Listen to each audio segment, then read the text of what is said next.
I'm Joe Long. I'm the Curator of Education for the South Carolina Confederate Relic Room and Military Museum. For today's artifact, I've taken a fairly nondescript 19th century pistol out of the collection.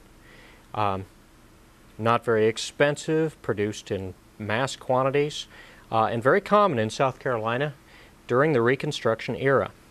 This one has a spur trigger to it.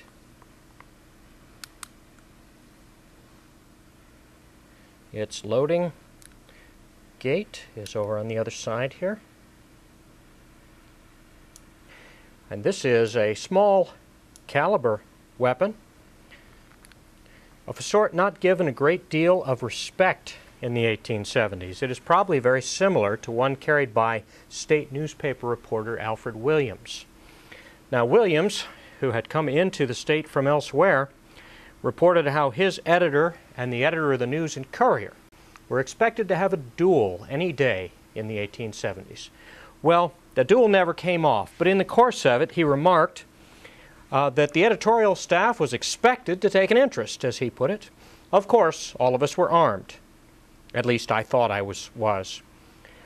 The silver-mounted .28 caliber 6-shooter I owned had been regarded in Virginia as quite a formidable weapon. The first time I showed it to a man in South Carolina, he said, "Sonny, if you ever shoot any gentleman in this state with that thing, and he finds out about it, he will whip you with it for insulting him." Later I was to learn that a .38 was the smallest caliber tolerated in polite society. The really well-dressed man wore a .44. Williams would go on to remark, apparently from personal experience, that although the revolver duel never came off between his editor and the editor of the News and Courier, that perhaps nothing would come of it in any case. Subsequent observations taught me across broad